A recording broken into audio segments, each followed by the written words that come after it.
Mari kita berdoa. 我们同心祷告。 Sungguh Bapa, hadirat-Mu kami sungguh mengharapkannya. Dan kami tahu di dalam hadirat-Mu kami boleh mendapatkan janji-janji-Mu ya Bapa. Biarlah pada malam hari ini ya Bapa kami boleh belajar kebenaran firman-Mu. Kami boleh belajar bagaimana kami boleh mengenal hadirat-Mu di dalam kehidupan kami. Berkatilah kedua hamba-Mu yang menyampaikan firman dan juga menerjemahkan ya Bapa. Engkau hadir di tengah-tengah kami. Roh Kudus-Mu yang melembutkan hati dan pikiran kami dan menguasai kami. Sehingga ketika firman-Mu ditaburkan kami boleh mengerti dan kami boleh melakukannya. Terima kasih Bapa, dalam nama Yesus Kristus kami berdoa dan ucap syukur. Amin. Bapak Ibu yang dikasihi Tuhan, 亲爱的弟兄姐妹们， bayangkan ada seorang anak kecil yang sudah sangat lama tidak bertemu dengan papanya. 想象一个有一个孩子很久没有见到他的父亲了， Papanya pergi bekerja di kota yang lain yang sangat jauh dari rumahnya. 他的爸爸在外地工作，离他的家很远。 Selama berbulan-bulan anak ini hanya bisa menatap foto papanya dan mendengar suara papanya lewat telepon saja. 几个月以来，这个孩子只能透过照片看着父亲，也透过电话听见他父亲的声音。 Lalu suatu sore tiba-tiba pintu rumah terbuka. 有一个傍晚呢，门被打开了， Ternyata yang buka pintu itu adalah papanya. 原来开门的是他的爸爸。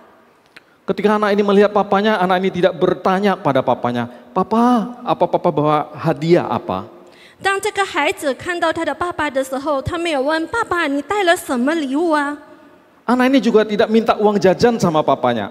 他也没有开口想要零用钱。 Yang dilakukan anak ini adalah dia berlari secepatnya, lalu dia memeluk erat-erat papanya. 他只是立刻的冲向他的父亲，紧紧抱住他的父亲， Kemudian dia menenggelamkan wajahnya di depan papanya dan menangis. 然后把他的脸埋在他的父亲的怀里，然后哭了。 Kenapa Bapak Ibu? 为什么呢？ Karena anak ini sangat rindu. 因为这个孩子非常想念他的父亲， Dia bukan rindu barang dari papanya. 他不是想念他父亲能够给他的东西， Yang ia rindukan adalah kehadiran atau hadirat daripada papanya. 他想念的是他父亲的同在。 Bapak Ibu yang dikasihi Tuhan, bukankah seharusnya ketika kita berdoa, harusnya doa itu seperti demikian?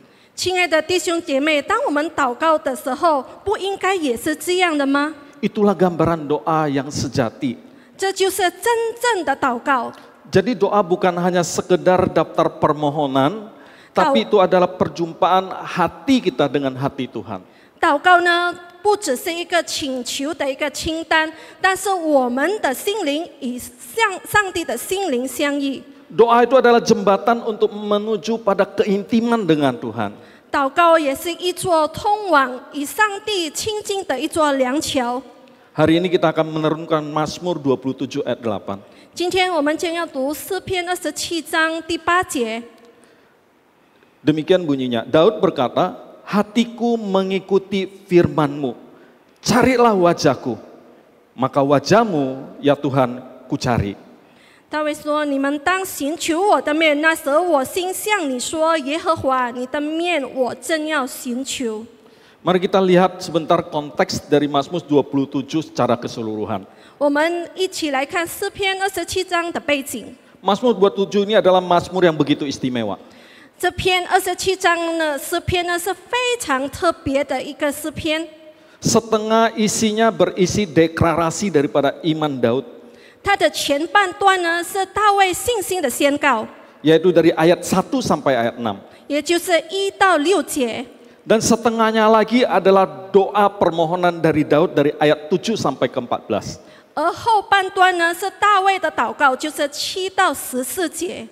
Kita lihat setengah berisi deklarasi iman, setengah lagi berisi permohonan. 我们能看到一半呢是信心的宣告，另一半是恳切的祷告。 Kalau kita perhatikan benar-benar, 如果我们仔细的观察， maka nada ini berubah dari penuh keberanian menjadi nada seorang anak yang rindu kepada papanya. 我们能看到他的语调从充满信心的宣告转化为孩子渴慕父亲的音调。 Mazmur ini ketika ditulis, Daud bukan dalam masa yang damai. 当这篇诗篇被写下的时候，大卫不是在一个平安的时期， Tapi Daud sedang menghadapi bahaya yang sangat nyata. 但是大卫正在面临一个真实的危险。 Bahaya apa? 是什么危险呢？ Bahaya yang pertama, dia dikejar-kejar oleh musuhnya. 第一个危险，他正在被他的敌人追赶。 Kita bisa lihat dalam ayat 2-3 berbicara tentang orang jahat dan tentara yang mengepung. 从第2到第3节，我们可以看到有恶人和军队正在围攻他。 Ini bisa merujuk pada masa ketika Daud dikejar Saul dan perang melawan bangsa-bangsa yang lain. 这可能指他被扫罗追杀的时候，也可能指他被其他国家追杀的时候。 Bahaya kedua yang dihadapi Daud yaitu fitnah dan tuduhan palsu. 第二个危险呢，就是当他被毁谤、得到假见证的时候。 Di ayat 12 disebutkan ada saksi-saksi palsu yang menyerangnya. 第12节说，有人以假见证攻击他。 Dan bahaya yang ketiga adalah tekanan batinnya sendiri. 第三个危险就是从他内心的压力。 Di ayat 13 itu memberikan indikasi bahwa ia melawan putus asa dengan iman. 第13节说，他以信心战胜了绝望。 Beberapa penafsir percaya bahwa Mazmur ini mungkin lahir dari masa Daud ketika ia bersembunyi di suatu tempat yang bernama En-Gedi. 有一些解经家呢认为这首诗可能出于大卫躲在所谓的隐基地这个地方的时期。 En-Gedi adalah sebuah oasis di tepi barat Laut Mati di tengah padang gurun Yudea. 隐基地是死海西岸的一片绿洲，它是位于犹大的沙漠的一个中部。 Nama En-Gedi ini berarti mata air kambing gunung. 隐基地的名的意思就是山羊泉。 Tempat ini sangat menarik dan unik. 这个地方是非常有趣、非常特别的。 Di tengah-tengah gurun di situ ada sumber air yang segar, ada air terjun, pohon-pohon rindang dan gua-gua besar di tebing batu kapur. 在那里有清澈的水泉，有瀑布，有茂密的树木，并且有一个很大的山，在悬崖旁边有很大的山洞。 Kalau kita membaca 1 Samuel pasal 24 maka akan jelas di situ kita bisa mendapatkan cerita tentang Daud di En-Gedi. 如果我们看撒母耳记上24章，我们可以看到大卫王在这个隐基地躲避扫罗王的追杀。 Di En-Gedi inilah Daud bersembunyi dari pengejaran daripada Raja Saul. 就是在隐基地这个山洞，他躲避扫罗王的追杀。 Raja Saul dengan 3.000 tentaranya mengejar dia. 扫罗王带着3000名的精兵来追杀他。 Tapi kita bisa melihat bagaimana Tuhan melindungi Daud. 但是我们可以看到上帝是如何保护他。 Di dalam gua itulah ketika Daud bersembunyi dan Daud memotong ujung jubah Saul, tetapi Saul tidak mengetahuinya.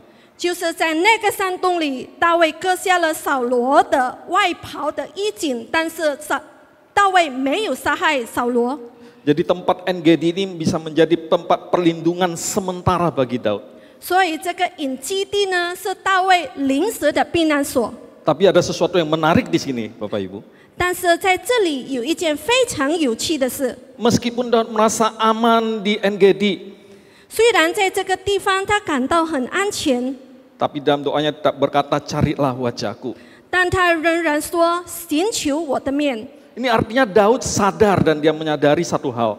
这意味着大卫意识到一件事情： Bahwa tempat perlindungan fisik itu baik, 肉体的庇护固然是好的， tetapi hadirat daripada Allah itu adalah perlindungan yang sejati. 但是上帝的同在才是真正的安全。 Mari kita lihat makna carilah wajahku. 我们来一起看寻求我的面的含义。 Dalam bahasa Ibrani disebut bakesu penai. 在希伯来文名叫刚才 Bakesu penai. Bakesu penai。 Nah, bakesu itu artinya carilah dengan sungguh-sungguh, carilah dengan seluruh hatimu. 意思是全心全意的寻求，竭力的去寻求。 Kata dasarnya berasal dari kata bagas. 来自于一个文字就是 bagas， yang artinya adalah mencari, mengejar, berusaha untuk menemukan.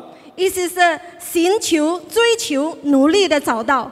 Dan kata penai itu artinya wajahku, 而奈那个字就是说我的面容， yang berarti hadirat, perhatian atau perkenan daripada Allah. 象征着上帝的同在、上帝的恩惠与悦纳。 Kata dasarnya adalah panim yang berarti wajah, kehadiran dan hadirat. 它的字根呢是巴宁，就是代表面容、存在或者陪伴。 Bapak Ibu yang dikasih Tuhan, di Timur Tengah ada tradisi cium pipi. 在中东的文化呢，有一个文化就是要贴脸、亲脸。 Bagi orang Timur Tengah, wajah itu melambangkan sebuah hubungan. 对于中东人呢，面容呢、脸呢，代表着关系。 Melihat wajah seseorang berarti diizinkan masuk dalam hubungan yang dekat dan terbuka. 看到某个人的脸呢，代表已经被接纳入一个亲密的关系。 Bahkan kalau kita perhatikan sampai saat ini di banyak budaya, 如果我们仔细看，在很多他们中东文化里面， salam cium pipi adalah tanda keakraban. 他们亲脸的这个文化也象征着亲密的关系。 Dan itu hanya dilakukan kepada keluarga atau sahabat yang sangat dekat. 只有在家人和亲密的人的当中才会这样做。 Ketika akan melakukannya, dua orang itu harus mendekat, saling menatap wajah, lalu menempelkan pipi. 要做到这一点呢，两个人必须要靠近，然后把脸贴近， Nah, sampai tidak ada jarak, 直到他们之间没有距离， tidak ada penghalang. 没有任何的阻碍。 Jadi saat Tuhan berkata kepada Daud, carilah wajahku. 所以当上帝说寻找我的面的时候， Artinya Allah mengundang kita untuk masuk dalam hubungan yang sedekat itu untuk merasakan kasih-Nya dalam hadirat-Nya. 这代表上帝正在邀请我们与他建立一个亲密的关系，享受与他的同在。 Carilah wajahku. 寻求上帝的面。 Kita lihat bagaimana Daud meresponnya. 我们来看大卫是如何回应的。 Dan Tuhan, carilah wajahku. 当上帝说寻求我的面， Daud menjawab, maka wajahmu ya Tuhan ku cari. 大卫就立刻的回应：你的面我正要寻求。 Pada saat Daud menjawab itu dengan serta-merta, tidak ada jeda, tidak ada tunda. 当大卫回应的时候，他没有停下来，没有延迟， Daud tidak pakai banyak alasan. 他没有找任何的借口， Dia tidak bilang, Tuhan tunggu sebentar. 他没有说主啊，你稍等一下， Tapi ia langsung menanggapi panggilan Allah ini dengan seketika. 但是他立刻的回应上帝的呼召。 Namun sayangnya Bapak Ibu, 但可惜的是， kita seringkali menunda ketika Tuhan memanggil kita. 当上帝呼召我们的时候，我们常常会延迟。 Kita baru mencari Tuhan saat keadaan kita sulit. 当我们面临问题的时候，我们才寻求上帝。 Kita baru berdoa ketika masalah yang kita hadapi sudah menjadi besar. 当我们面对很严重的问题的时候，我们才对上帝祷告。 Padahal doa itu seharusnya menjadi gaya hidup, bukan sekedar hanya panggilan darurat. 其实祷告应该成为我们的一种生活方式，不仅仅是一种的热线电话。 Mari kita lihat sebuah kisah nyata dari seorang tokoh yang bernama Hudson Taylor. 我们来看一个真实的故事，就是戴德森。 Hudson Taylor dia mendirikan China Inland Mission. 戴德森呢，他创立了内地会，在中国， Ia melayani di pedalaman Tiongkok pada abad ke-19. 在19世纪的时候，他在中国内地宣教。 Dalam pelayanannya di Tiongkok, dia juga menghadapi begitu banyak bahaya. 在他宣教的生涯里面，他也面对了种种的困难。 Ada bahaya penyakit yang dia hadapi, juga bahaya penolakan dan juga hidup dalam keadaan yang serba kekurangan. 他面对了疾病、季节，并且贫困的情况。 Suatu waktu keuangannya benar-benar habis. 有一次呢，他的经费真的耗尽了， Bahkan sama sekali tidak ada uang untuk membeli makanan. 甚至没有钱买任何的粮食。 Sedangkan kalau dia harus menunggu uang dari bantuan misi dari Inggris itu akan datangnya bisa beberapa bulan lagi. 而来自英国的帮助呢，还有几个月才会到。 Rekan-rekan pelayanan Hudson Taylor mulai panik. 他的同工们开始着急了， Tapi Taylor tetap tenang.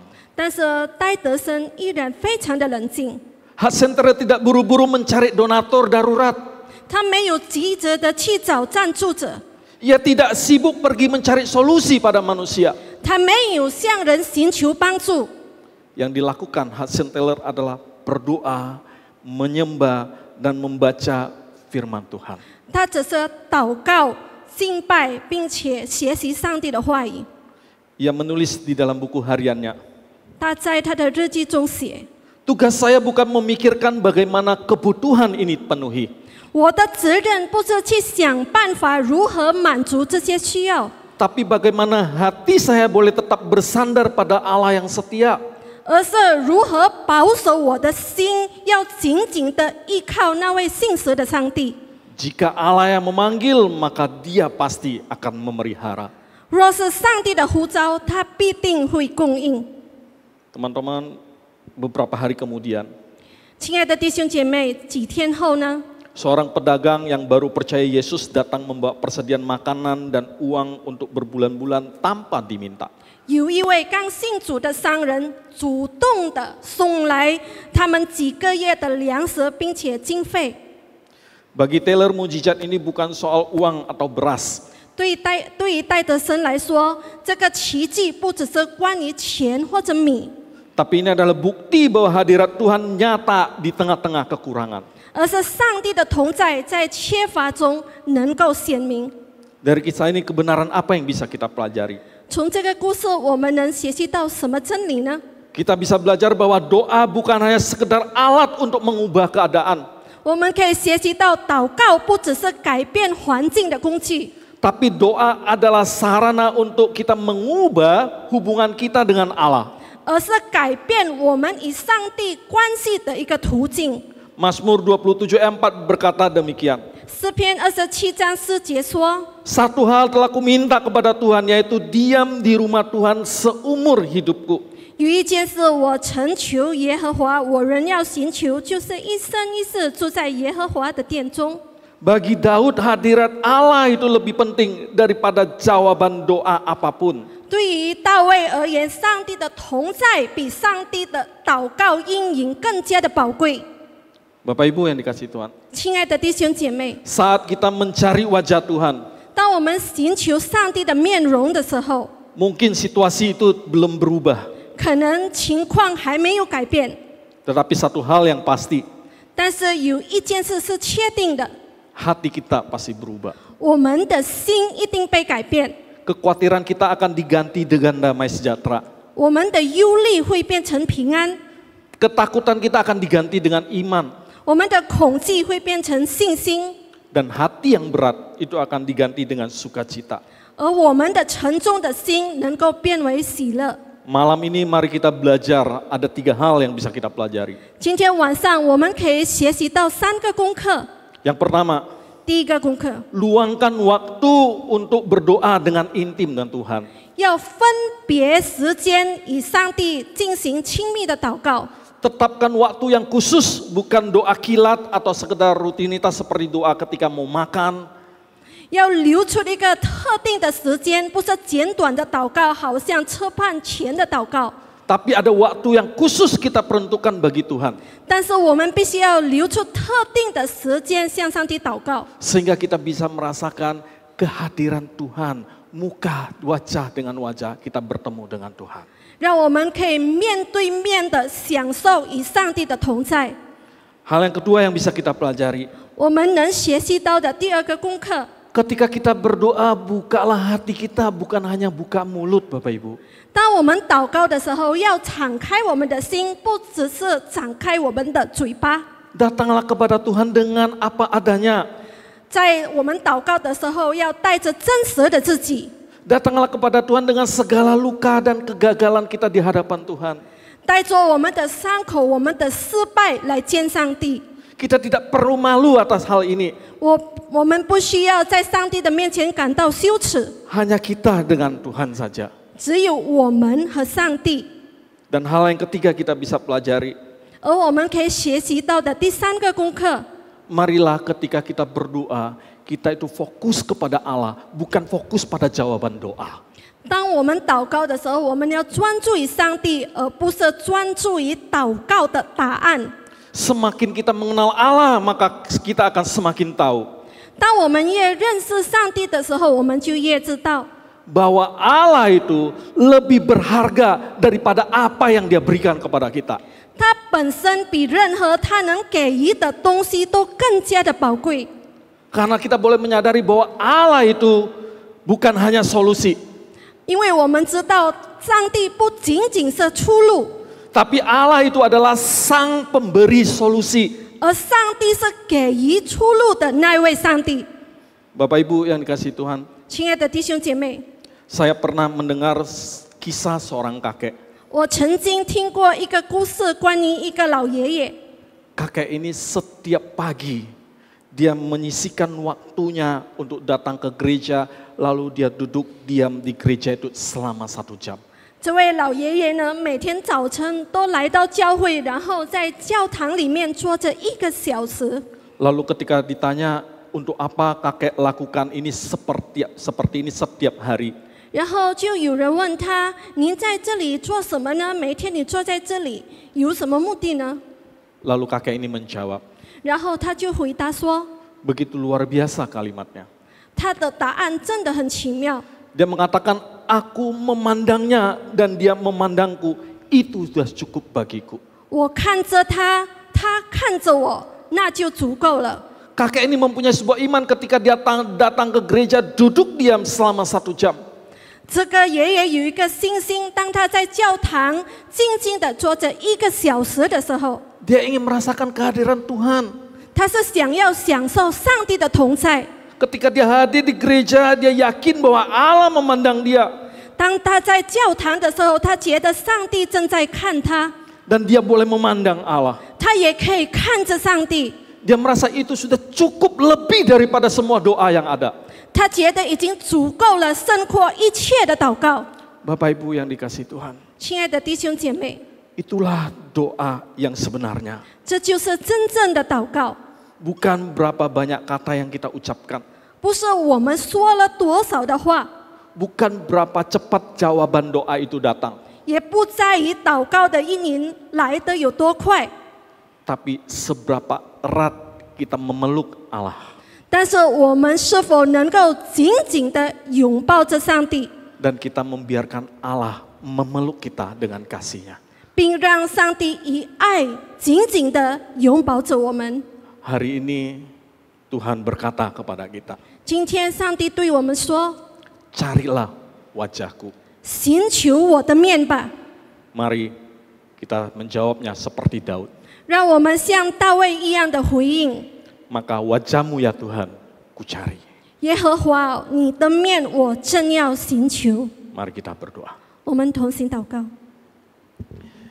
Ya Tuhan, ajarilah kami untuk mencari wajah-Mu lebih daripada segala sesuatu. Ajarilah kami untuk berdoa bukan hanya untuk meminta, tapi kami boleh benar-benar mengenal-Mu dan kami boleh hidup di dalam hadirat-Mu.